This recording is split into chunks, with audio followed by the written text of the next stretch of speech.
por ahí se va a ir uniendo más gente, pero les quiero presentar a nuestro super invitado del día de hoy, que me hace muy feliz tenerla aquí, porque bueno, le tengo muchísimo cariño, porque hemos compartido dentro del movimiento Regnum Christi, pues muchas cosas juntas. Isa Mónaco, que es venezolana, pero hoy está haciendo un gran sacrificio de acompañarnos desde España, porque tenemos 6 horas de diferencia. Isa es venezolana, como les decía, es de Barquisimeto, pero estuvo de colaboradora aquí en Caracas 2 años, Isa, o año y medio en Caracas, ya no me acuerdo. 2 años. 2 años aquí en Caracas, así como Valeria está de colaboradora, y Pedro, que creo que los ubican los de la Metro, pues Isa estuvo 2 años aquí en Caracas también, en ese voluntariado. Isa es coordinadora de ambientes seguros para el Regnum Christi en el territorio de España, y bueno, hoy nos va a estar compartiendo un tema que para muchos, pues a veces es más un tema de curiosidad, y en otros aspectos, pues sí, necesitamos que nos aclaren un poco, porque la información que encontramos a veces no nos da todas las respuestas necesarias. Entonces vamos a hablar sobre los abusos sexuales dentro de la iglesia, ese legado que ha venido y que tanto se habla. Entonces, bueno, Isa, bienvenida, muchísimas gracias por aceptar esta invitación, y aquí te dejo con todas las personas que están ya entrando y que estaban antes. Fenomenal. Gracias, Cris. Bueno, buenas tardes a todos. Agradecerles de verdad que se conecten, ¿no? Bien sea por círculo, por catequesis. No sé si todos sabían el tema. Es verdad que es un tema que en principio puede generar a veces curiosidad, en otros casos quizás algo de rechazo.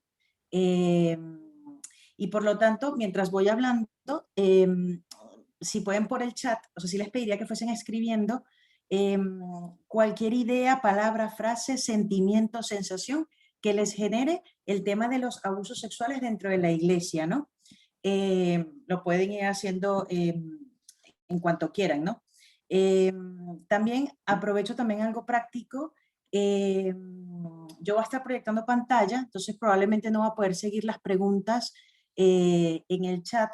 Sin embargo, la intención es dejar unos minutos al final para quien quiera pueda preguntar libremente, y si no, le pido también a Valeria si puede ir tomando nota de las preguntas y al final ya me ayuda un poquito moderando esa parte, ¿no? Buenísimo, vale. Bien, entonces voy a proyectarles, como dije, una presentación, ¿vale? Mientras van escribiendo en el chat.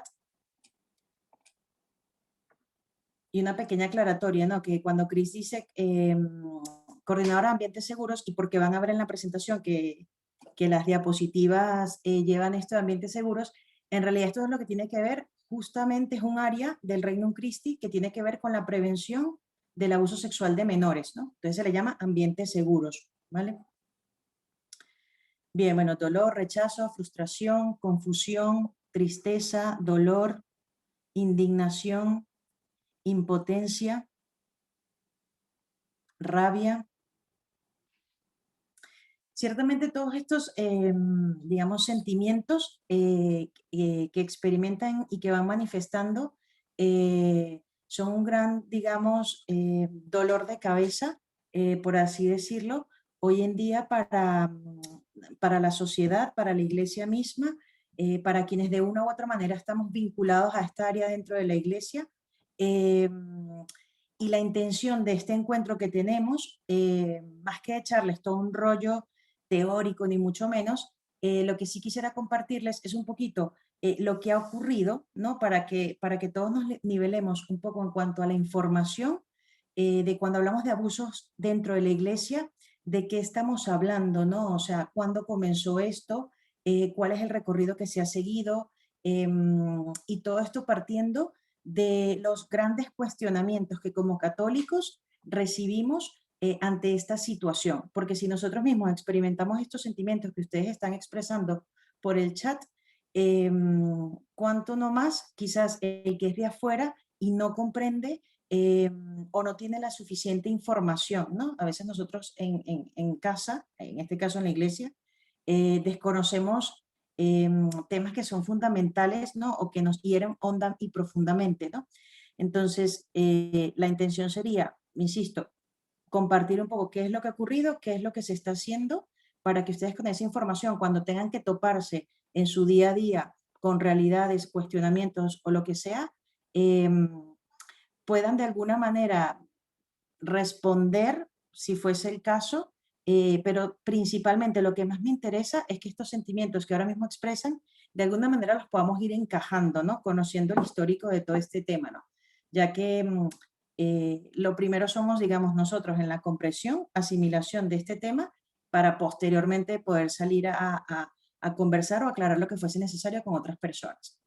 Entonces, les comparto la pantalla. Bien, o sea, en todo este tema del abuso sexual es algo que ciertamente se ha estado escuchando más recientemente, ¿no? Los últimos 3 años a nivel eclesial ha sido como una especie de boom, donde todo ha saltado con muchísima más fuerza, eh, quizás por una mayor sensibilidad mediática que hay en torno al tema, ¿no? Entonces, bueno, están todos estos cuestionamientos de por qué sacerdotes abusan, por qué los obispos ¿no? permitían esos abusos, estos temas de la encubrimientos o cómo la iglesia ha cuidado tanto su reputación por encima del bien de las víctimas, lo que tiene que ver con la homosexualidad, el celibato, que pueda llevar a cometer estos delitos, ¿no? Entonces, hay una serie de información, de preguntas que tenemos allí como en el aire, que verdaderamente son preguntas que, en mi opinión, creo que han sido suscitadas, vamos, por pensamiento personal de cada uno, incluso de los presentes, pero también por una promoción mediática bastante importante en relación al tema, ¿no? Entonces, en este sentido, ¿qué es lo que se le reclama a la Iglesia Católica hoy en día en cuanto a este tema? Básicamente son tres cosas, ¿no? En primer lugar, justo lo que tiene que ver en sí mismo con el abuso sexual, ¿no? Que cometieron sacerdotes. Ese es el problema central. Pero hay otras dos problemáticas que se desprenden de ese hecho, ¿no? Por una parte es lo que tiene que ver con los obispos, ¿ok? En cómo ellos manejaron todas las denuncias de abuso sexual que estuvieron recibiendo a lo largo de décadas, y un segundo problema que se decanta del abuso sexual cometido por sacerdotes es también la respuesta que la Santa Sede ha tenido ante esta situación. ¿Vale? Entonces, como vemos, están involucradas allí tres instancias ¿no? fundamentales: sacerdotes, obispos y en este caso, bueno, la Santa Sede como tal. ¿Qué ha traído como consecuencia, digamos, estos reclamos, ¿no? Insisto, que no han sido lo suficientemente explicados ni profundizados. Bueno, en primer lugar, cualquier abuso sexual en sí mismo, el primer daño que ocasiona es a la víctima por los daños propios que el abuso en sí mismo ocasiona a la persona, ¿no? A la familia, a la comunidad parroquial, eclesial, ¿no? El entorno en el cual se desenvuelve esa víctima, también son directamente afectados por este hecho, por este fenómeno, ¿no? Allí yo menciono, hablo de algo primario y secundario. En realidad esto es solamente, no voy a entrar muy de lleno sobre descripciones del abuso, porque el objetivo de esta formación es otro, pero solamente para que sepan que en el abuso sexual hay un primer daño directo, ¿no? Como víctima yo primaria, que lo sufre en primera persona, pero luego también hay otras victimizaciones o revictimizaciones que se llaman las secundarias, que están más asociadas justamente cuando la víctima manifiesta el abuso y, por ejemplo, no es creída, no es acogida, como que vuelve a revivir de alguna manera el trauma, y ahí estaríamos hablando también de una victimización secundaria, ¿no? Y la otra pata, digamos, de las consecuencias, que son múltiples, pero aquí las quiero engranar en dos grandes grupos, ¿no? Lo que es directo a la víctima, a la persona que sufre el abuso, y por otro lado, lo que ocurre a nivel eclesial con esos hechos, ¿vale? Que en este sentido sería principalmente una pérdida de la credibilidad, ¿ok? En los sacerdotes, en los obispos, en la Santa Sede, en las instituciones que estén vinculadas a la Iglesia Católica, porque cuando un sacerdote comete este abuso, no es que nada más la persona ya desconfía de él, sino que se genera una especie de ambiente donde dice, pues todos los curas son unos pederastas y la Iglesia Católica no sirve para nada o no hace nada respecto de este tema, ¿no? Incluso cualquiera de nosotros que estamos acá presentes pudiésemos de hecho cuestionarnos, ¿no? Ante una situación de este estilo, aunque no nos haya ocurrido en primera persona, es decir, verdaderamente yo puedo creer en la iglesia, yo puedo creer en los obispos, puedo creer en los sacerdotes, eh, que hay de verdad en ellos cuando ha sido tan erróneamente manejada una situación tan deplorable como esta del abuso sexual. Ahora bien, ¿qué detonó toda esta situación dentro de la Iglesia Católica? ¿No? O sea, porque como he dicho, en los últimos años el desarrollo y el trabajo mediático ha sido importante en este tema, pero ciertamente el tema de los abusos sexuales no es algo que empezó ayer ni hace 2 años, ¿no? De hecho, esto se remonta a hace bastantes décadas atrás, ¿no? Al menos unas 7 décadas, en donde esto comenzó, ¿no? A coger vida, a empezar a ocurrir de manera ciertamente imperceptible eh, dentro de lo que era la instancia de la iglesia, ¿no? Entonces, por tanto, hay una fecha que es fundamental en toda esta explosión de lo que ocurrió con la Iglesia Católica y es el año 2002. ¿Qué ocurrió? Antes del 2002, insisto, si ocurría un caso dentro de la iglesia, se sabía, vamos, no me atrevo a decir que ni siquiera el 1%, era un tema muy manejado entre si acaso el sacerdote y su obispo. Por tanto, se consideraba que si ocurría algo, era un caso sumamente aislado, ¿no? No se conversaba entre las personas respecto de esto, ni entre víctimas, ni entre sacerdotes, ni entre obispos, ni entre conferencias episcopales. Por tanto, yo obispo, me llegaba a mí un sacerdote diciéndome esto y yo pues sencillamente pensaba, pues nada, tuvo un mal día o tengo un problema con un sacerdote psicológico y poco más, ¿no? ¿Qué ocurre? En el año 2002, un periódico norteamericano, de Boston Globe, hace una investigación, ¿no? De aproximadamente un año, ¿no? No en contra, ¿no? Más bien, sino diría yo a favor, y ahora explicaré por qué, de un arzobispo de la arquidiócesis de Boston, ¿vale? Por unos presuntos encubrimientos de abusos sexuales, ¿no? Por unas denuncias que se habían estado dando reiteradamente en contra de uno de los sacerdotes pertenecientes a la diócesis de este arzobispo, ¿no? Se hace toda esta investigación, ¿vale? Y vamos, iniciando el año 2002, o sea, esa es una de las primeras noticias que sale, el 6 de enero del 2002, ¿no? Ellos lanzan esta bomba, ¿ok? Con una documentación y un proceso de investigación, pero extraordinario, muy completo. De hecho, hay una película que algunos a lo mejor habrán escuchado, se llama Spotlight, salió en 2016, donde se narra estos hechos. A raíz de esa investigación, de esta publicación, ¿qué pasa? La iglesia norteamericana se convierte, por así decirlo, como en centro de atención, ¿no? En el foco. Eh, ¿Por qué? Porque no se estaba hablando de la denuncia de un caso, ¿no? Un sacerdote que abusó de un menor de edad en algún momento aisladamente, como antes se venía creyendo. En este caso, en concreto, contra este sacerdote, se hablaba de al menos 130 personas que habían sido abusadas, ¿no? Esto detonó una serie de investigaciones donde los demás medios de comunicación se interesaron por esta temática y empezaron a meterse por cualquier huequito a ver qué es realmente lo que hay detrás de todo esto, ¿no?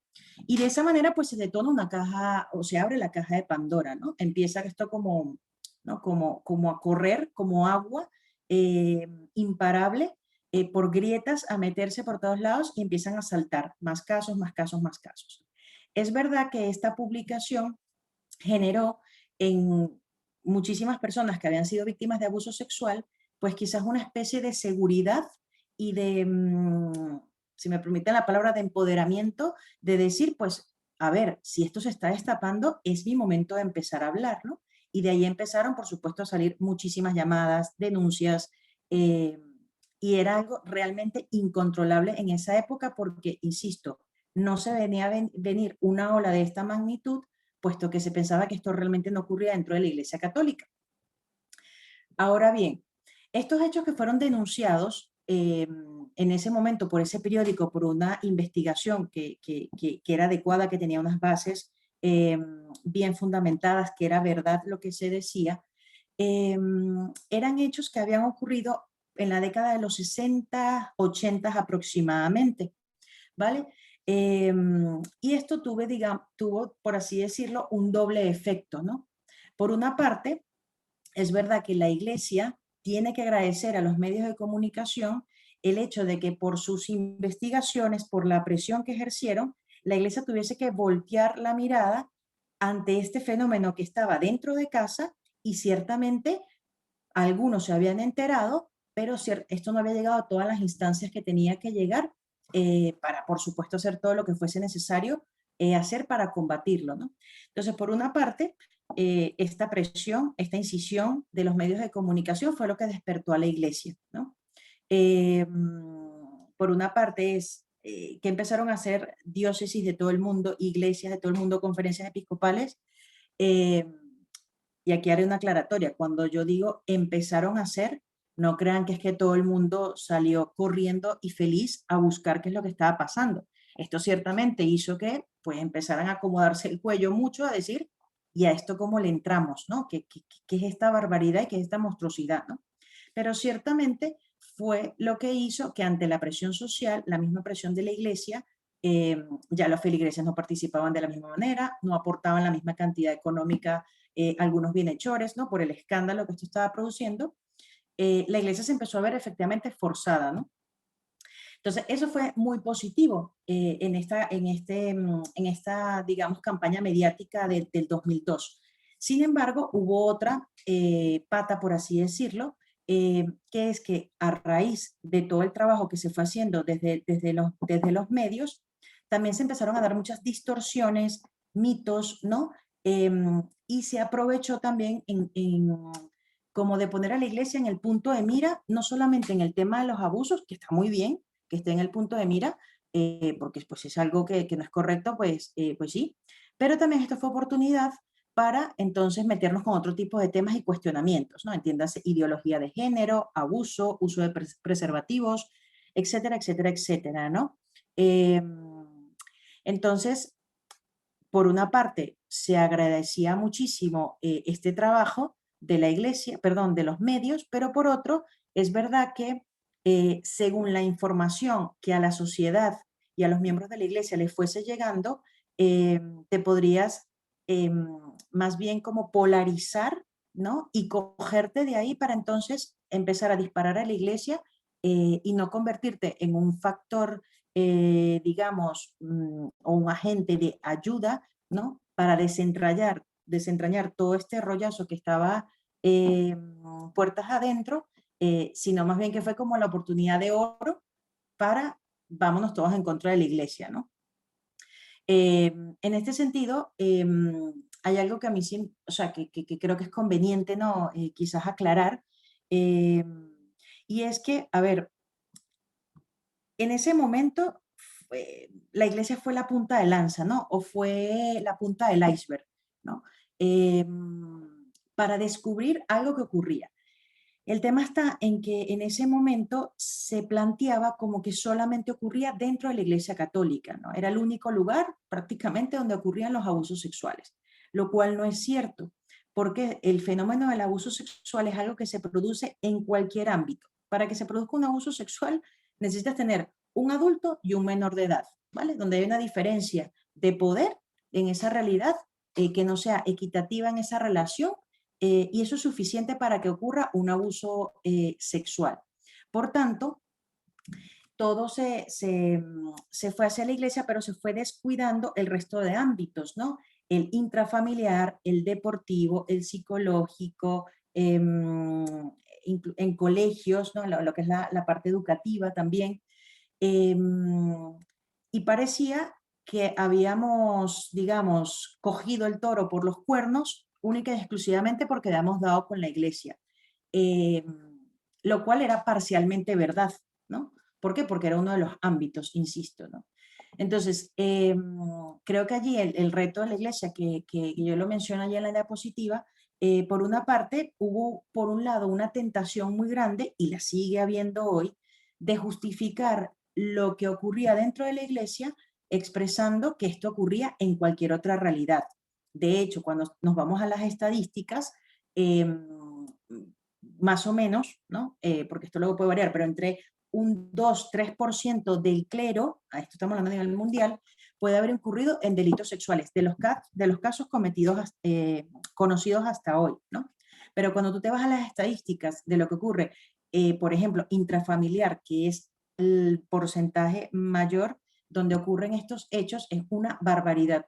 Entonces, en este caso, creo que el reto de la iglesia, en ese entonces y ahora, por un lado es no justificarse diciendo pasa más en el intrafamiliar que en nosotros, eh, sino más bien convertirse, uno, en agentes, ¿no?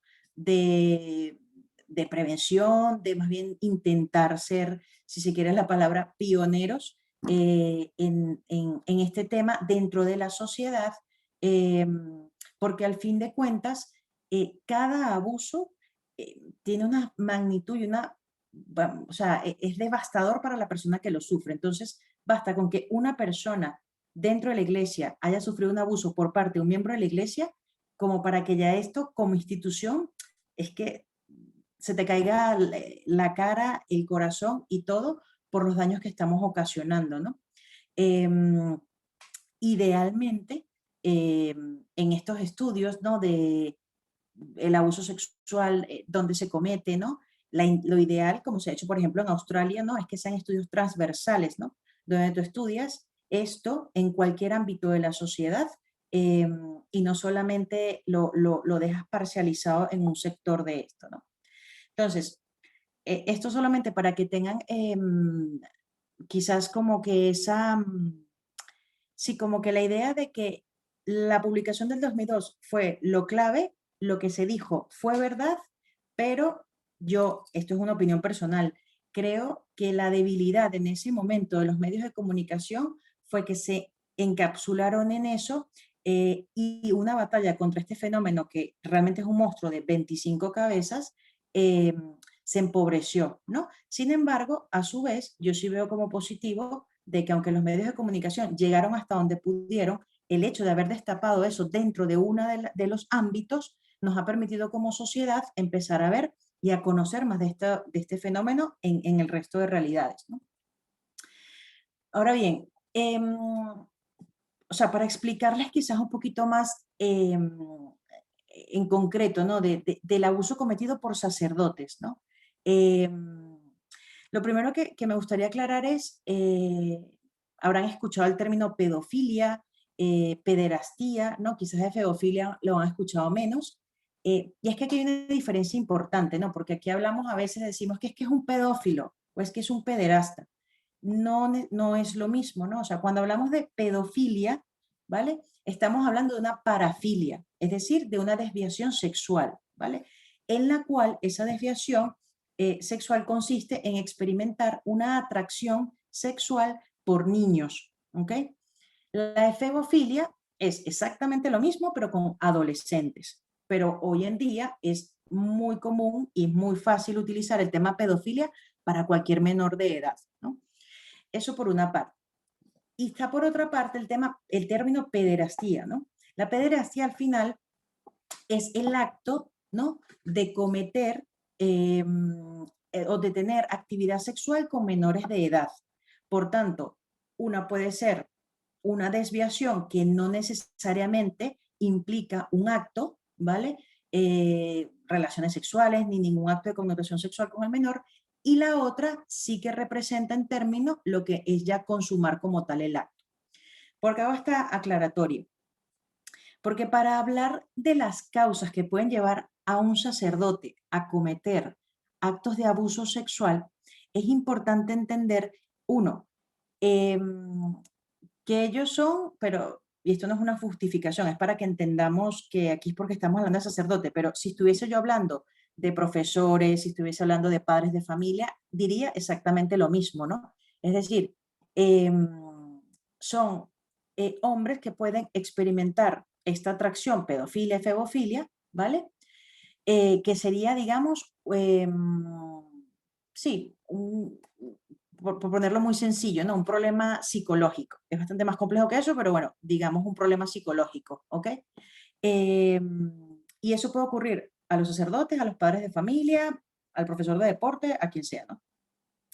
Ahora bien, las causas de esto, de lo que lleva a una persona, sea quien sea, a cometer estos actos, realmente son desconocidas, ¿no? No hay una, o más bien no es que hay una causa específica, ¿no? Sino más bien que es un conjunto, ¿vale? De elementos que en combinación pueden terminar generando que se produzca este acto, ¿no? Que sería un acto de pederastia, ¿no? Como he explicado. Entonces, en este caso, los sacerdotes que han cometido abuso sexual, ¿no? Eh, puede ser, por un lado, o porque tengan la inclinación o esta desviación sexual que he dicho de pedofilia, eso es una forma, ¿no? Pero también luego tenemos otras situaciones que se le llaman a personas pederastas circunstanciales, ¿no? Que son aquellas que no es que necesariamente tienen una desviación sexual, sino que son personas que circunstancialmente, por el motivo que sea, esto puede parecer muy extraño, pero ocurre, drenan o canalizan, ¿vale? Lo que les esté ocurriendo cometiendo un delito de esa índole, ¿vale? Entonces, en este sentido tendríamos, digamos, dos tipos de sacerdotes que han cometido abusos sexuales. O en esta publicación del 2002, como eran abusos que, insisto, se cometieron en la década de los 50, 60, 70, allí habrían, digamos, dos respuestas, ¿no? Los sacerdotes en ese momento lo cometían, uno, o porque tenían la atracción hacia menores, ya una desviación sexual, o dos, porque aunque eran hombres heterosexuales, sin ningún tipo de desviación sexual, en algún momento de estrés, ¿no? Alguna cuestión que les sacara, por así decirlo, de sí mismo, pues drenaban y cometían también el abuso sexual. Otro elemento importante en cuanto a los sacerdotes es que por allí hay como un mito, ¿no? Que a veces se dice y se escucha mucho, y es importante que ustedes también lo sepan por si en algún momento esto se lo comenta, es el tema del celibato, ¿no? Hay un argumento que se maneja por allí que se dice de que pues el celibato lleva a que las personas sean más propensas o a que cometan abusos sexuales. Esto ciertamente es desmontado por diferentes estudios, ¿no? Que se han realizado, dado que, insisto, cuando uno revisa estadísticas de los casos de abuso sexual, que ya he dicho que la mayoría son a nivel intrafamiliar, son cometidos incluso por hombres heterosexuales. Por tanto, esa hipótesis de que los sacerdotes, por ser célibes, es que cometen el abuso sexual, pues se cae, porque si esto fuese así, entonces no existiría abuso sexual cometido por hombres heterosexuales o con una vida sexual activa, más bien, más que lo heterosexual. Y en relación a otro mito que hay por allí, que es con el tema de la homosexualidad, es exactamente lo mismo. Es decir, se dice que los sacerdotes, que para quien no lo sepa, esto ocurre dentro de la iglesia, hoy en día muchísimo menos que hace décadas atrás, que tenían inclinaciones homosexuales, eran personas más propensas a cometer estos actos. Sobre este punto es verdad que no hay una conclusión definitiva. Hay distintas posturas, hay diversos estudios científicos que se han hecho. Algunos avalan que sí, que la homosexualidad ciertamente sí que tiene que ver con el abuso sexual que cometen sacerdotes. Y por otra parte, hay otros estudios que dicen no tiene absolutamente nada que ver con la homosexualidad, ¿vale? Entonces en este punto no hay un acuerdo. Y otro elemento importante a conocer sobre los abusos sexuales de los sacerdotes es que todos estos abusos de los 50, 60, 70, ¿no? O sea, siempre estoy hablando de más o menos esa época, porque es donde estuvo no, como la época de oro para cometer estos actos. Estadísticamente, se ha visto que eran casos puntuales, es decir, un sacerdote abusaba de un menor y no era reiterado. Esto no anula, ¿vale? De que sí en algunas ocasiones sí fueron comportamientos reiterados, pero a lo que voy con esto es que la conclusión en torno a este punto es que la gran mayoría de los sacerdotes abusaron y se consideraban abusadores circunstanciales, ¿ok? Que son en la mayoría de esos los casos y son muy pocos y muy reducidos aquellos casos de abuso que fueron reiterados y por tanto cometidos por personas con esta inclinación pedófila, ¿no? Ahora bien, ¿qué pudo influir en estas personas en esa época, ¿no? Que les llevó a incurrir en estos delitos, ¿no? Hay, sinceramente, pueden haber cientos de elementos, o sea, no los tengo absolutamente todos y cada estudio revela nuevas cosas, cada investigación revela nuevas cosas. Sin embargo, les quiero compartir los que son como esenciales o básicos o los que están, no, son como los más comunes, por así decirlo, ¿no? Entonces, hay que poner en contexto la época, ¿no? Por los años 60, 70, ¿no? Estaba todo el tema esto de la revolución sexual, la liberación sexual, eh, que ciertamente era el ámbito reinante en ese momento, ¿no? De una gran, digamos, no es la palabra quizás correcta, pero es la que me viene ahora, ¿no? Como represión en este campo, o limitación y tal, viene toda esta revolución, por lo tanto, no solamente lo experimentaban los sacerdotes en lo que veían o escuchaban, sino que también las personas con las cuales se relacionaban, incluso los adolescentes, también eran parte de esa dinámica y de lo que estaba ocurriendo en la sociedad. Esto permitía una mayor libertad en la vivencia de la sexualidad, lo que escuchabas, lo que veías, etcétera, ¿no? Y esto, quieras o no, pues se te iba metiendo un poco por los sentidos, ¿vale? Por otra parte, otro elemento también que pudo haber influido en que se cometieran estos abusos es el tema de las deficiencias en la formación de los sacerdotes, ¿no? Y también en su vida espiritual. Hay que recordar también de que en esas épocas, o sea, hoy en día los procesos de selección para el sacerdocio, bueno, son bastante más detallados, ¿no? O quizás son procesos más largos, tienes un mejor acompañamiento, no puedo decir que sea así en todos los casos, pero comparativamente esta época con aquella época donde a veces muchos chicos, pues los cogías, los sacabas de casa y los ponías en un seminario, prácticamente saliendo de bachillerato, eh, pues ahí no había una selección, no sabías ni siquiera la historia de esa persona, entonces básicamente ahí sí hubo como quizás, eh, sí, deficiencias en ese proceso, ¿no? Por otra parte, también podría influir, ¿no? Y es algo muy común, no es determinante, pero sí es verdad que eh, personas que habían sido víctimas de abuso sexual en su infancia o adolescencia pudiesen tener una tendencia a repetir eso que les ocurrió con otras personas. Insisto, no siempre es así, es decir, no toda persona que ha sido víctima de abuso sexual necesariamente va a repetir esas conductas, pero sí que es un factor que pudiese influir si no ha sido adecuadamente tratado, sin, de momentos que te detonen, insisto, estrés, lo que sea, tensión, pues a lo mejor vas y canalizas por allí, ¿no? Y otro elemento muy importante en esa época, o sea, yo aquí lo coloco como clericalismo, porque también es una palabra mucho más reciente, ¿no? Del Papa, pero en realidad también, si hoy en día hay un respeto, ¿no? Hay una deferencia a las personas de la iglesia, ¿no? Sacerdotes, consagradas, monjas, etcétera. En ese entonces, claro, la figura del sacerdote era literalmente Dios en la tierra. O sea, lo que sea el cura, amén, ¿no? Palabra de Dios. Entonces, esto también permitía o daba la posibilidad de que si un sacerdote tenía, pues, segundas intenciones o lo que fuese, por el poder que tenía, por la confianza que se ganaba de las personas, era muchísimo más fácil que accediera a los menores e hiciera lo que quisiera con ellos. ¿Por qué? Bueno, porque este es el padre y si esto me lo dice que lo hagamos, pues a lo mejor es que está bien, ¿no? Sin contar toda la manipulación que pudiese haber ¿no? De por medio, ¿no?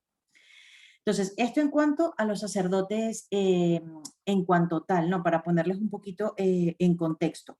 Ahora bien, una segunda problemática, como comenté, era el tema de los obispos, ¿no? De que es otra cosa que se reclama muchísimo a la iglesia, ¿no? Pero aquí hay que entender también eso, el momento histórico en el que estaban, ellos, había muchísimo desconocimiento del tema del abuso sexual, no se sabía ni el efecto ni las consecuencias, no tenían ni idea, la verdad. No había tampoco conciencia, también como expresé, de las dimensiones del problema, o sea, pensaban que era una cuestión aislada de uno, eh, porque como no se comunicaban entre ellos, entonces no podían saber si eso estaba pasando en más lugares o con otros sacerdotes, ¿no? Por otra parte, era un tema tabú. En esa época nadie denunciaba, nadie decía, ni a la policía, ni nadie decía, es que mi padre me está tocando. Nada, o sea, es que mi profesor resulta que tal. Eso no era impensable, ¿no? Entonces los obispos estaban también ¿no? Como que en esa dinámica o en ese ambiente, ¿no?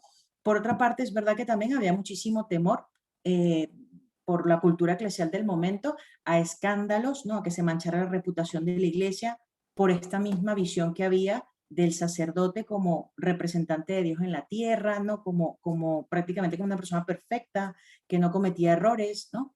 Eh, otra, otra idea también que estaba en esa época muy presente era que la iglesia era, o sea, en algunos casos como que las correcciones que se tenían que hacer a los sacerdotes debían partir, ¿no? Como del amor, ¿no?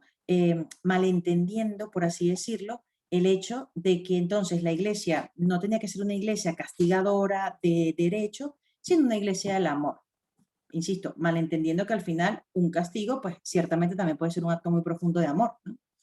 Y también los procesos que en ese momento se seguían a nivel eclesial, cuando habían circunstancias muy difíciles, eran procesos muy engorrosos. Entonces un obispo decía, no, también, o sea, qué lío, de verdad, yo resuelvo esto con este sacerdote, según lo que yo considere, pero ¿para qué voy a reportar esto a la Santa Sede cuando yo sé que eso me va a demorar meses y papeles, idas, venidas y tal?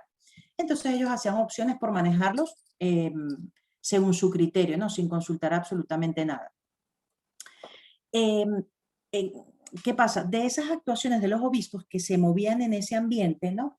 A ellos se les reprocha muchísimo hoy en día en cuanto a los actos del pasado y actos más recientes, es que uno, cuando recibían una denuncia, rechazaban a la víctima y no le creían, ¿no? Insisto, por la misma concepción de que el sacerdote es representante de Dios, no lo pudo haber hecho, es un hombre de Dios, pues tú estás mal, malinterpretaste la situación, esto no te pudo haber pasado, ¿no? Te lo inventaste y tal. Eso por una parte.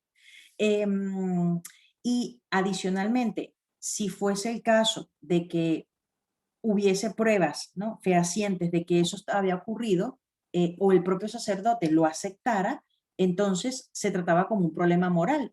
En esa época no era visto como un delito como tal, ¿no? Sino, bueno, pues fue una caída, fue una debilidad en la castidad de este sacerdote, vaya y confiésese y tal, que ya con esto el Señor le perdona, cumple esta penitencia y poco más. Repito, porque en esa época el fenómeno del abuso sexual no estaba para nada estudiado, no era conocido. O sea, lo poco que se sabía en su momento era que si era una, perdón, una inclinación, una desviación, pues quizás con electroshock o pastillas, eso se curaba, lo cual o sea, era errado, eso no era así, ¿no? Y también ocurría, no, se le reprocha muchísimo a los obispos que en esa manera de actuar justificaran estos actos de los sacerdotes, a veces diciendo, bueno, mira, es un problema psicológico, o sea, el doctor me ha dicho que es psicológico, que le voy a dar pastillas y que se va a mejorar, por lo tanto, perdónale, que él no era consciente de lo que hacía, ¿no? Entonces se invitaba a las víctimas a un perdón, eh, pero imagínense lo delicado de esto, porque ciertamente quien realmente estaba siendo dañado era la víctima. Entonces, yo siendo víctima, que me han dañado, que me han herido, aún así, es que resulta que tengo que perdonar y nadie se está ocupando de mi dolor. Pues nos tenemos que ocupar del dolor del que supuestamente está mal de la cabeza y poco más, ¿no? Entonces, ahí es donde se producía lo que dije al inicio, revictimización, ¿no? O sea, el abuso en sí mismo y encima que nadie se ocupe de mí en mi dolor. Y también otra cosa que se les reprocha muchísimo a los obispos es el tema de la protección de la institución, ¿no? O sea, eh, por ese tema de mantener la reputación, porque la Iglesia Católica, porque los sacerdotes son santos, ¿no? Eh, sí, como que no se sentaban a escuchar a la víctima, a ver qué les había pasado, cuál era su dolor. eh, Cuando mucho eran temas de indemnización económica, donde se les decía, oye, mira, pues nada, aquí tienes este dinero. Ojo, que esa es una práctica que hoy en día se sigue, pero bajo unos parámetros, por unos objetivos, ¿no? Para que también la persona, y eso está en el derecho, o sea, la indemnización es algo que no solamente ocurre en este ámbito, sino también en muchísimos otros ámbitos del derecho, ¿no? Entonces, con todo esto que se le reprochaba a los obispos, recordemos que esto fue 50, 60, 70, la cultura reinante, ellos actuaron con la información que tenían y con esto yo de verdad que no los quiero justificar ni mucho menos, pero sí que sepamos un poquito en qué punto estaban ellos y las herramientas con las que tenían para haber abordado esos casos en una época donde era un tema tabú, donde nadie denunciaba, donde no se conocían las consecuencias del abuso, donde se protegía a la iglesia por encima de todo. eh, y ellos se fueron, ¿no? Como moviendo, haciendo opciones que lastimosamente fueron bastante erradas, pero que me atrevería a decir que en conciencia muchos creían que obraban bien, la verdad, ¿no? Eh, Ahora bien, eh, o sea, estos abusos que fueron cometidos en esas 3 décadas que menciono, más o menos en la década de los años 90, sí como que empezaron a saltar, o sea, se empezaron a más personas a decir lo que les había ocurrido, ¿no? A empezar a acercarse más a las diócesis, a los obispos, a expresar, ¿no? Esto tiene, digamos, una doble razón. La primera de ellas es que cuando una persona es víctima de abuso sexual, ¿vale? Y esto le ocurre de niño o de adolescente, habitualmente requiere de muchos años, ¿no? Hasta que es capaz de dar un paso y de decir lo que le ha pasado, ¿ok? Eso tiene incluso razones psicológicas, que ahora mismo no voy a entrar en ello porque no tenemos el tiempo, ¿no? Y no es la materia. Pero eso de entrada, ¿vale? Necesitan tiempo muchísimas veces para decir lo que les ha ocurrido. Eh, por la propia vergüenza, porque se sienten cómplices de lo que hicieron, porque no van a ir a demandar o a decir algo en contra de alguien que es representante de Dios, que nadie le va a creer, etcétera, etcétera, etcétera. Eso por una parte. Y por otra parte también era que a medida que iban pasando los años, aunque eran casos aislados, esto no dejaba de generar una posibilidad de que entre ciertas personas fuesen hablando. Y en la iglesia esto se fuese escuchando muy sutilmente, muy por debajo de la mesa. Hay casos de sacerdotes en esa época que abusaban de hermanos en las familias. Entonces, no es lo mismo que abusen de una persona en la familia y tú estés solo con esa situación, a que abusen de tu hermano y de tu hermana, porque probablemente en algún momento se lo cuenten, ¿no? Por así decirlo. Entonces, claro, eso te iba dando más fuerza al tú irte dando cuenta que no eras el único que sufrías esta situación.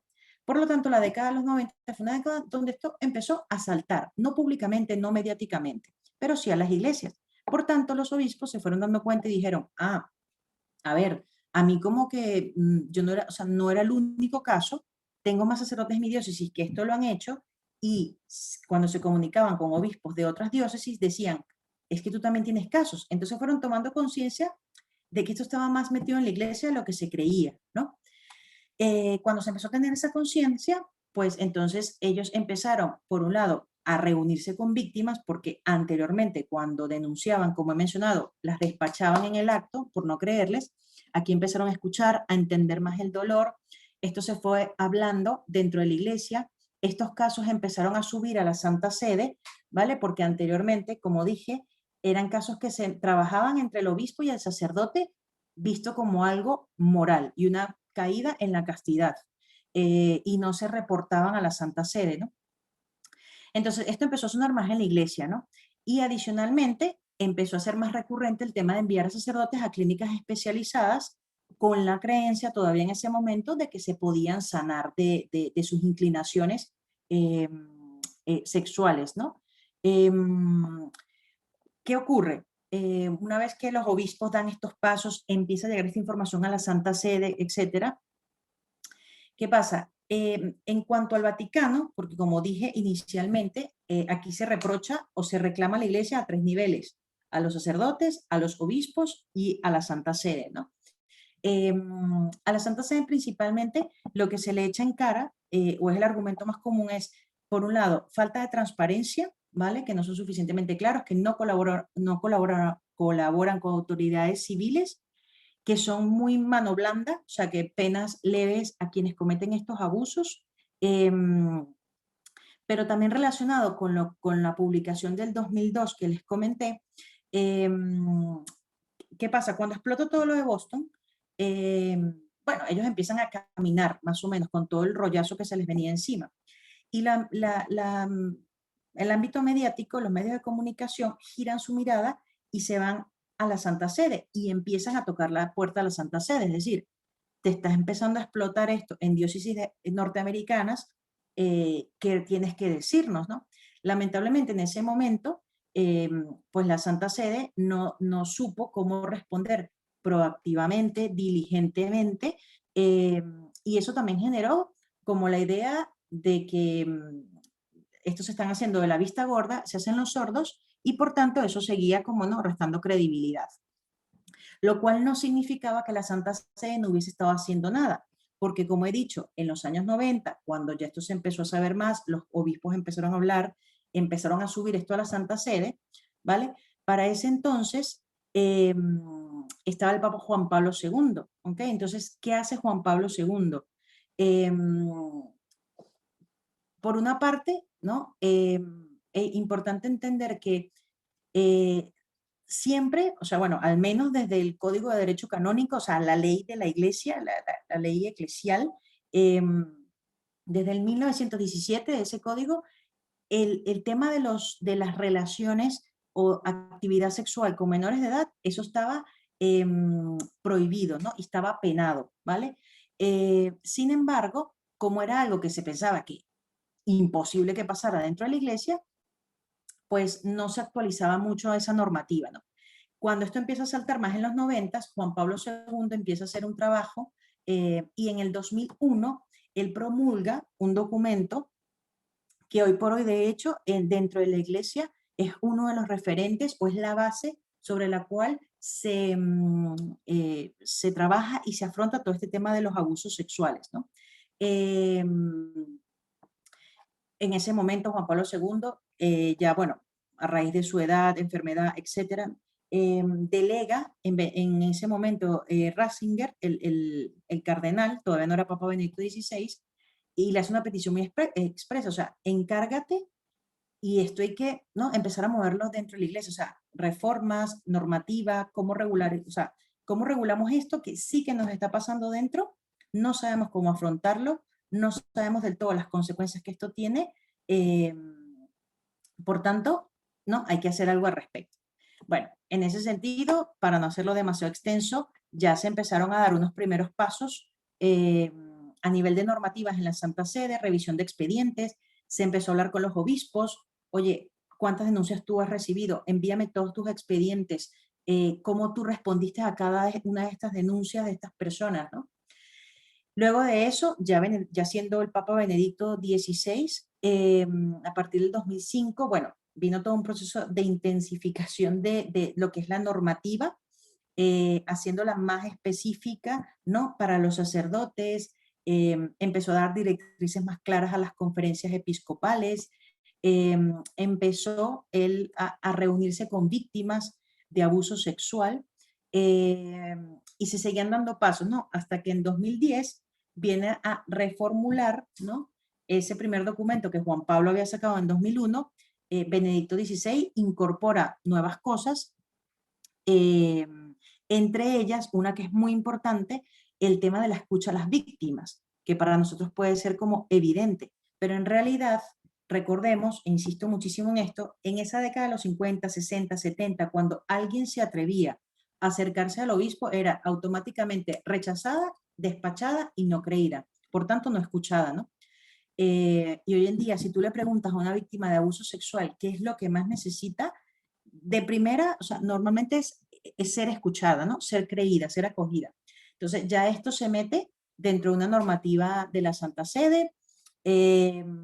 Empezó Benedicto XVI a ponerle el ojo a los obispos, es decir, vale, ya no es solamente normas para los sacerdotes para que no incurran en esto, o si incurren en este delito, pues, ¿qué vamos a hacer? No, expulsión, tal, no.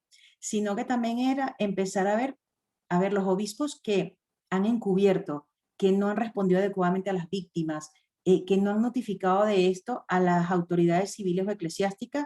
Yo tengo que hacer algo con ellos porque no están obrando adecuadamente, ¿no? Entonces, él empezó a meter con ese tema. Y finalmente, el Papa Francisco, ya a partir de 2013, continúa este camino que venía trayendo Benedicto XVI, eh, pero ya el Papa, a lo que se ha ido dedicando el Papa Francisco últimamente, ¿no?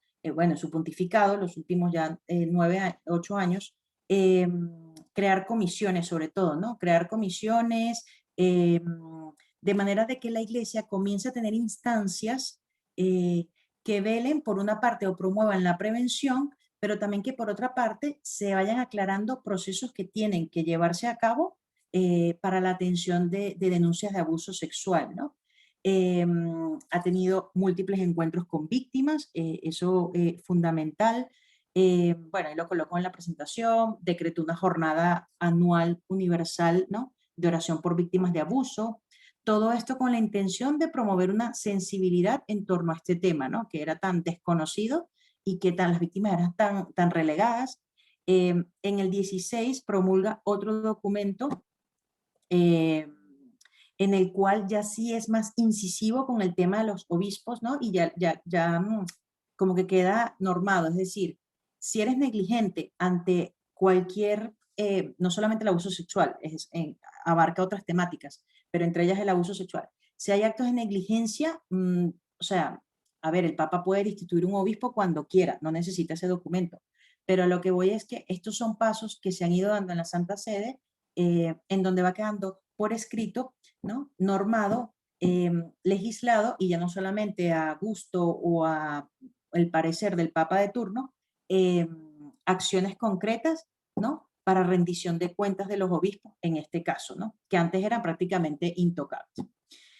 Y ya para ir terminando, solamente comentar, ¿no? Que en esta tarea de la Iglesia verdaderamente todavía hay mucho camino por andar, ¿no? Pero me gustaría o sea, que sí se queden con una idea porque lo que habitualmente escuchamos es que la Iglesia no hace nada. O sea, que la Iglesia, los curas son pederastas, la Iglesia no los castiga, la Iglesia está encubriéndolos, etcétera, ¿no? No digo que no haya sido así, pero tampoco puedo decir que hoy en día es así. ¿Por qué? Porque ciertamente la Iglesia hoy por hoy, y ustedes investiguen en donde quieran, métanse en internet, pregunten, es la única institución que verdaderamente, por la razón que sea, en su momento fue porque se ve presionada por instancias mediáticas, tuvo que entrarle a este tema. Es la única que le ha entrado de lleno a este tema, que ha ido dando pasos de transparencia en relación no, a lo que es el fenómeno dentro de la casa. Con esto no quiero decir que ya todas las conferencias episcopales sean las más transparentes y hayan rendido las suficientes cuentas, no es así. Pero si ustedes miran,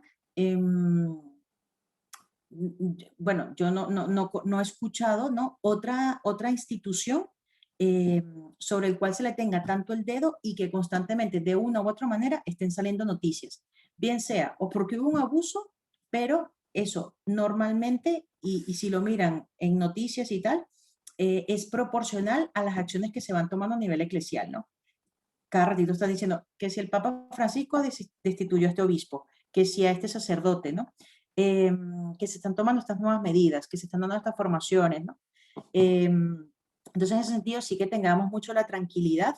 Eh, a ver, soy una persona, trabajo con esto y soy muy crítica de nuestra iglesia, lo tengo que decir, eh, pero justamente me encanta estar en esto porque uno ve realmente todos los pasos también que se están dando, ¿no? Y que todavía queda mucho camino. Yo pongo una diapositiva, una serie de cosas que ni se las voy a leer, ni mucho menos, eh, que son retos que están allí, pero que por favor tampoco desestimemos el camino que hasta ahora se ha ido haciendo, que como hemos visto, les hice un repaso corriendo literalmente por Juan Pablo II, Benedicto XVI, el Papa Francisco.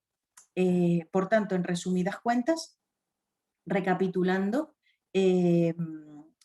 lo que ha ocurrido en la Iglesia con el fenómeno del abuso sexual ha sido que hubo una ola muy fuerte en la década de los 50, 60, 70, que en ese momento no se denunciaba, no se atendía correctamente. En la década de los 90 se empezó a hacer un caminito, a empezar a escuchar a personas y lo que estaba ocurriendo y a tomar medidas.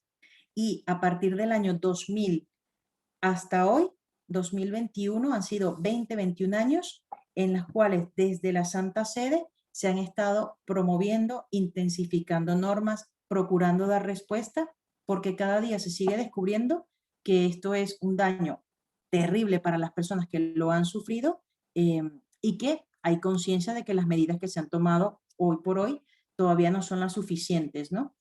Y nada, para terminar, solamente este mensajito que a mí me ayuda mucho recordarlo, no solamente en este ámbito eclesial, se los comparto también para cualquier cosa y, ¿no? En la vida a veces, y es que tenemos que ser muy cuidadosos en juzgar el pasado con los criterios del presente, ¿no? La información que hoy en día tienen los sacerdotes, los obispos, no es la misma que tenían en los años 50, 60, ¿no? En la conciencia que hay del fenómeno, del daño que provoca, de la legislación que hay, efectos canónicos civil, todo eso no es igual que en los 60, ¿no? Por tanto, en cada momento de la historia las personas actúan, ¿no? Un poco con lo que tienen a mano, sin por esto eh, dejar de decir que hubo muy malas prácticas por parte de los obispos en su momento y que hoy en día todavía se sigue padeciendo de ese mal, pero cada vez es menos, ¿no? Cada vez la Santa Sede, bueno, va haciendo un caminito con los obispos y con los sacerdotes, procurando de que hagan verdad de esta situación y que se comprometan con el bien mayor de las personas que han sido afectadas por este fenómeno.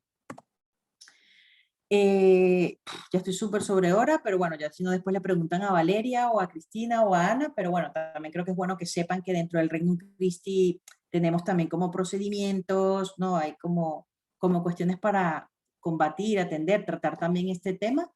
Y bueno, agradecerles un montón su atención. Perdón, no quedó tiempo para preguntas. Pensé que iba a demorar menos. Lo siento, Valeria. Si alguien se quiere quedar o preguntar, yo no tengo ningún inconveniente, pero bueno, para no quitarles más tiempo. Isa, solemos durar como una hora, el círculo suele durar como una hora y cuarto, entonces creo que Vale. unos 10 minutitos de preguntas puede ser, claro que sí. Gracias, Ana. Buenísimo. Aquí por el chat tenemos, ¿cuál es el proceso de denuncia de un abuso por parte de algún sacerdote o religioso o religiosa? ¿Hay denuncia eclesial, civil? Vale. Entonces, si fuese el caso, acá hay dos cosas, ¿no? Hay un proceso canónico, que es el que corresponde por iglesia, y luego hay un proceso civil. Entonces, el proceso canónico, principalmente cada conferencia episcopal de cada país debe tener un protocolo de cómo puede denunciar. Debe tener un canal de denuncias que uno se mete en internet y busca y debería aparecer. ¿Cuál es el canal de denuncias en ese sentido, ¿no? Entonces, lo propio es acercarse al obispo, si el canal así lo permite o si se tiene acceso al obispo. Uno se puede plantar literalmente en la oficina de la diócesis y pedir cita con el obispo, ¿no? Y en este caso, hacer la denuncia si fuese el caso y si la persona se siente con la suficiente fuerza de hacerlo personalmente y no anónimamente, ¿no? Porque también siempre está la alternativa de lo anónimo. Y por otra parte está el tema de lo civil, ¿no? Que a ver, la legislación canónica no anula la civil, de hecho son paralelas y es necesario acudir a ambas instancias. Por tanto, si se trata de un sacerdote, lo propio es transmitirlo al obispo diocesano por el canal que esté disponible, en este caso en Venezuela. Y por otra parte, también hay que ir a las autoridades civiles, ¿no? En Venezuela. Miento si digo cuál es la autoridad civil en Venezuela, porque ahora mismo no sé cómo está ese tema allá, pero bastaría con ir a cualquier instancia, autoridad, por lo menos a pedir la información para que puedan canalizarlo hacia la instancia correspondiente. Dicen qué hacer si se es víctima. ¿Qué hacer si se es víctima? O sea, si es la persona, la víctima, la que denuncia. O sea, No sé creo si... que se refiere a que, o sea, yo personalmente, si soy en algún momento víctima, o sea, ¿qué hago? ¿Cómo lo manejo? Y si conozco a alguien que ha sido abusado también, ¿cómo manejo esa situación? Ya, vale. En el caso de que si la persona fuese víctima, solo la persona que es víctima puede saber lo que necesitaría en ese momento. Es decir, una persona que ha sido víctima puede que tenga la suficiente fuerza y herramientas para directamente ir a denunciar, eso por una parte. Pero probablemente, y en muchos casos ocurre que la víctima no es el primer paso que dé, más bien necesita un acompañamiento psicológico, espiritual, ¿no? Como que ir adquiriendo herramientas que luego le permitan dar paso en el ámbito de la justicia. Es verdad que hay víctimas que ciertamente demandan y requieren que se haga un proceso judicial y que esta persona vaya presa o pase algo, pero en la experiencia que yo he tenido es que las víctimas principalmente, o más, no principalmente, inicialmente buscan un apoyo más bien psicológico, espiritual, y más adelante es que se meten con procesos judiciales. Si se conoce a alguien, esto también es importante distinguir. Hay muchas posibilidades. Uno, si la persona es menor o no. Si la persona es menor de edad, habitualmente, ahí habrá que revisar la legislación en Venezuela, pero lo más común en la mayoría de los países es que si la persona es menor de edad, hay una obligación, y el abuso está ocurriendo en ese momento, hay una obligación de ir a denunciar. Eso por una parte. Ahora, si yo conozco a alguien que fue abusada en el pasado, pero ya no es menor de edad, yo no tengo el deber civil de denunciar. Sin embargo, siempre es recomendable, si hay la confianza, si es la persona, si yo estoy acompañando a esa persona, pues ayudarla a que vaya haciendo un caminito hacia las denuncias que correspondan, ¿no? Eso en lo civil.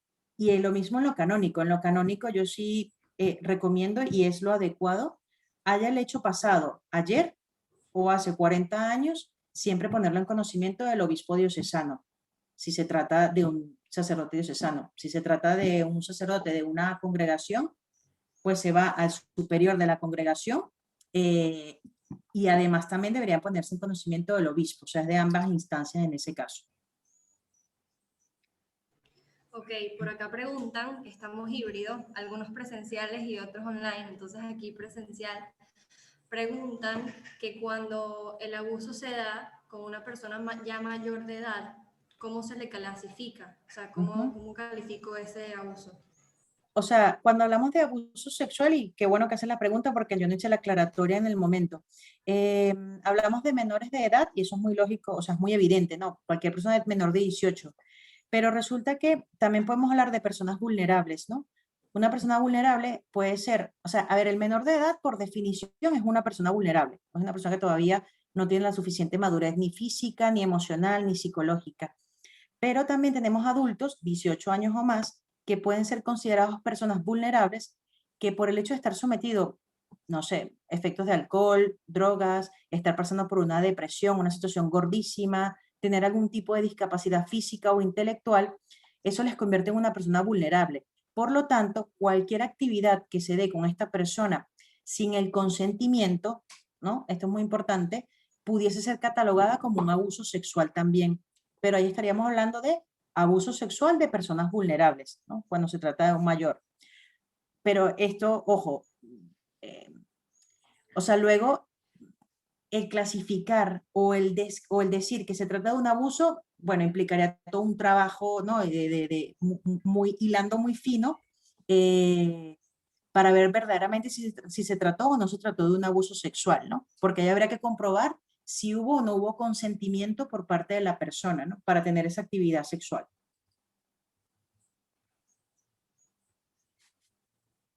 Buenísimo, gracias Isa. Aquí dicen, me gustaría saber si conocen algo sobre la posición actual de la Santa Sede ante el escándalo del sodalicio de Vía Cristiana, especialmente sobre las medidas aplicadas a Luis Fernando Figari, quien según entiendo es condenado por el derecho civil de Perú, pero se encuentra recluido en Roma. Puede que esta información sea de años anteriores y ahora sea diferente. Entiendo que se le ha privado de labores en el sodalicio y en la iglesia en general, pero que no está enfrentando las condenas del derecho civil del país en el que ocurrieron los abusos. A ver, Cristian, no tengo yo información precisa en cuanto al caso como tal y la posición de la Santa Sede en este momento. Ahora bien, creo que también has hecho un muy buen comentario y gracias por hacerlo porque esto es importante también distinguirlo. Como he dicho, hay un derecho canónico y hay un derecho civil, ¿vale? Por tanto, quien sacerdote que comete un abuso sexual debe someterse a ambos, sí, a ambos procesos. ¿Qué ocurre? En el derecho civil, habrán escuchado probablemente algunos de ustedes el tema de la prescripción, es decir, cuando un delito vence. Entonces, en materia de abuso sexual, lamentablemente, hoy en día, con muchísimos esfuerzos, se está intentando aumentar el tiempo de prescripción. Pero hasta hace muy poco, y eso varía según el país, por ejemplo, en España, hasta hace un año, la prescripción era de 5 años. Por tanto, si yo fui abusada a los 14 años, cuando yo cumplo 18 años, comienza mi conteo de 5 años para que se venza ese delito. Por tanto, yo tengo hasta los 23 para denunciar y eso pueda tomar curso a nivel civil. ¿Qué pasa si yo a los 25 años digo, me decidí, voy a denunciar? Yo voy, toco la puerta de la poli y le digo, oye, es que me abusaron cuando yo tenía 14 años y tal, y dicen, te van a decir, no, perdón, pero es que ya eso no procede. No procede porque ya se venció el plazo que tenías para haber denunciado. Insisto, esto hasta hace un año, en el caso de España. Ahora mismo se está intentando aumentar. Entonces, ¿por qué no se está enfrentando a esta persona a la justicia civil? Si es que es el caso, repito, no lo puedo yo asegurar, pudiese ser porque ya el caso está prescrito, ¿vale? Pero eso no anula que en la Santa Sede sí que tengan con él un proceso canónico, que esos procesos canónicos pueden durar más o menos tiempo. Ahora, la sentencia más grave en el derecho canónico sería la expulsión del estado clerical, ¿no? O sea, que esta persona deje de ser sacerdote. Bueno, no vamos a entrar aquí en cuestiones teológicas de sacerdote para siempre y tal, pero bueno, en principio, canónicamente, ya él no puede ejercer el ministerio, ya no es sacerdote de la Iglesia Católica, ¿no? Entonces es reducido al estado laical. Esa es la condena más grave del derecho canónico. Por tanto, Cristian, qué bueno que me lo comentas, yo me lo voy a leer y voy a investigar qué ha pasado con esta persona, pero esa sería un poquito la razón de por qué a veces puedes ver que en el derecho civil no se enfrenten penas.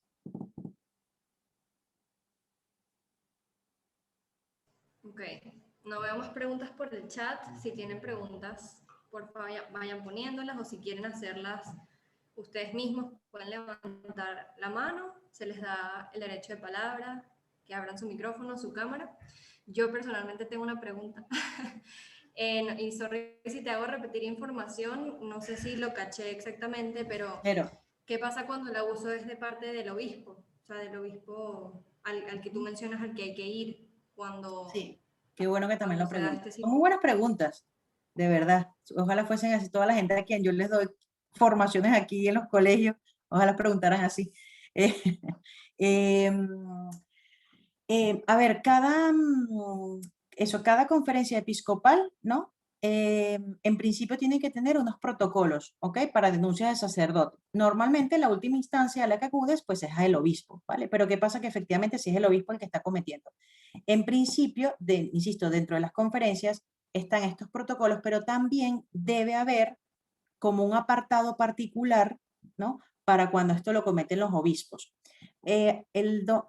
2018 fue eso. En 2018, o sea, justamente la Santa Sede sacó algo que se llama Vademecum. No es importante el nombre, ¿vale? Bueno, sí lo quieres investigar. pero en realidad allí lo que hacían era la Santa Sede organizar todos los procedimientos que habían que seguir, y dentro de ese documento sí que hay unas pautas generales que se pueden seguir en cualquier conferencia episcopal, es decir, en cualquier diócesis, de si tú te topas con un caso de un obispo, ¿vale? Aunque, es decir, aunque en Caracas no hay un protocolo establecido para cómo actuar cuando esto lo hace un obispo, si no está allí, acudiendo al Vademecum, que es una normativa, pues, digamos, más general, daría allí pautas entonces de qué hacer en ese caso, ¿no? A qué instancia recurrir. No me lo sé ahora mismo de memoria, pero ciertamente son canales que ya tendrían que ver en este caso, pues, con la Santa Sede. Es verdad que yo también siempre hago mucho la recomendación y yo trabajo en este caso para Regnum Christi, y yo siempre pongo el ejemplo de que si esto nos ocurre, pues con un director territorial, ¿no? O directora territorial o lo que sea, ¿no? Es la máxima instancia en el territorio. Sin embargo, eso no debe significar que la persona no tenga, o sea, aquí el punto es que la gente no sienta que no tiene a quién más acudir, ¿vale? Sino que siempre hay un canal alternativo, ¿no? En este caso, para el territorio de España, nosotros optamos por canales también independientes, ¿no? O sea, mis correos, mis datos están allí súper públicos, de manera que si alguien tiene que denunciar algo contra el director territorial acá en España, lo más probable es que me vaya a contactar a mí como un canal aparte y que la persona no sienta y a quién voy. O sea, ni modo que contacte al director general, a lo mejor no tiene ni idea de cómo contactar con el director general, ¿no? Entonces, por eso es muy importante que en cada país, y ese es el llamado que hace ahora mismo la Santa Sede, es que se establezcan protocolos que nunca la persona experimente un bloqueo para hacer una denuncia ante cualquier persona. Buenísimo. En el chat te preguntan, ¿cómo ha sido tu experiencia trabajando con todo esto? Bueno, en primer lugar, Mafe, creo que ha sido por una parte bueno, un descubrimiento de un mundo que para mí era muy desconocido, la verdad. Pero insisto, ha sido un camino también que yo he tenido que hacer en paralelo, o más bien de la mano, más que en paralelo a la iglesia, ¿no? Y a la sociedad. O sea, todos estamos descubriendo de qué va este asunto. Por tanto, para mí ha sido un descubrimiento, también ha sido de muchísimo crecimiento a nivel personal, porque luego es verdad que te topas con una realidad y con una forma de dolor que yo nunca había conocido. Eh, no porque sea el dolor más grave de todos, no lo sé, solo cada quien lo puede juzgar, pero es verdad que es una manera muy diversa donde este hecho te rompe como muy centralmente lo que es tu identidad, ¿no? Y la ruptura de la identidad, eso desconfigura a la persona. Por lo tanto, la reparación y un camino de restauración de esa identidad puede demorarle a una persona toda la vida, ¿no? Entonces, para mí, puede parecer un poquito raro, pero también es un camino muy bonito. Es un camino muy bonito porque te topas con la maldad, con el pecado, ¿no? Con el daño que el hombre es capaz de llegar a hacer, pero luego también es esa oportunidad que tienes de alguna manera eh, ayudar en caminos de reparación y de restauración, ¿no? Que son tan necesarios para la persona. Bueno, sería eso. Ok, bueno, la última pregunta que hicieron aquí en el chat, con esta cerramos para no alargarnos mucho, pero bueno, yo creo que en verdad pueden quedar muchas dudas, entonces los invito también a, bueno, eso, a escribirnos, a Ana, a Cristi, a mí, les haremos llegar sus preguntas a Isa si quieren que Isa las responda y bueno, nada, aclarar sus dudas, si queda alguna por ahí, pero te preguntan, ¿te ha tocado acompañar algún caso en particular? Me ha tocado acompañar a o sea, algún caso, pero no es de víctima, sino de victimario. Es decir, a la persona que comete el abuso. Por tanto, también es como una óptica diferente, ¿no? Sí, pero ¿qué pasa? Esta persona era víctima, o sea, victimario, pero a su vez había sido víctima anteriormente. Entonces ha sido como una combinación donde por una parte empiezas a acompañar a una persona que ha hecho un daño, a intentar entender cómo alguien puede ser, ¿no? Algo así, ¿no? a acoger a esa persona, pero luego te vas viendo y como todo en esta vida, ¿no? O sea, todo daño al final tiene una raíz dentro que es una herida.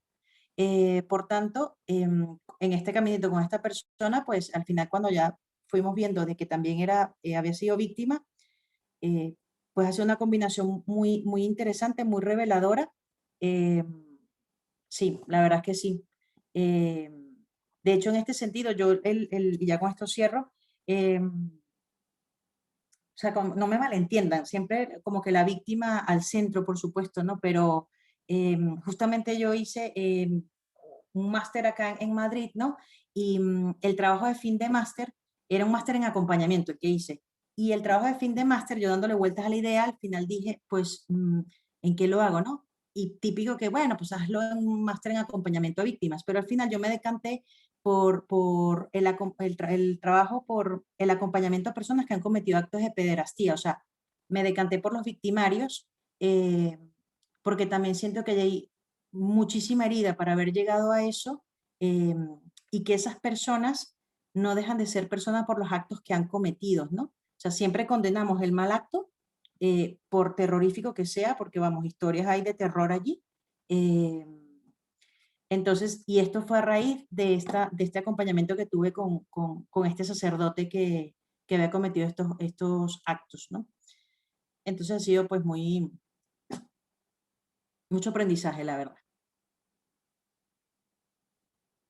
Las monjas que si cometen abuso, sí. O sea, a ver, no es tan común, ¿vale? No, estadísticamente la tendencia que las mujeres cometan estos actos es muchísimo menor por múltiples factores que ahora mismo no tenemos el tiempo, pero sí se han dado casos de mujeres, y entre ellas, mete a quien tú quieras en mujeres, monjas, madres de familia, profesoras, catequistas, profesoras de natación, lo que tú quieras, ¿no? Pero esto también sí ocurre. Bueno, muchísimas gracias, Isa, como te pone Mavi aquí, por tu tiempo, tu presentación. Para los que no sepan, Isa está desde España, entonces allá son las 12 de la noche ya. Aplausos para ella. De verdad, mil gracias por todo, por tu apertura también con este tema y para comunicárnoslo a nosotros. Entonces, bueno, gracias a todos los que estuvieron también acá con nosotros, a los de catequesis de la Metro, gracias por conectarse. Los invito a que prendamos nuestras cámaras ahorita para tomarnos una foto de despedida. Estamos acá, pueden unirse a mi cámara. Y ya, y cerramos esta sesión. Todo el mundo se empieza a desconectar. Dije, no, de cámara no. Ok, empiezan a activar. Voy a ponerlo por aquí. Brutal. Ok, voy a contar hasta 3. Isa, muchísimas gracias Nada, a ti, Ana. por una presentación tan clara, sobria, ecuánime, pero eso, clara y diciendo lo que hay que decir. Gracias, Ana. Bueno, 1, 2, 3, ya. Gracias a todos. Gracias a todos. Buena tarde. Dios los bendiga. Gracias, Isa. Dios te bendiga. Buenas Amén. noches. Adiós.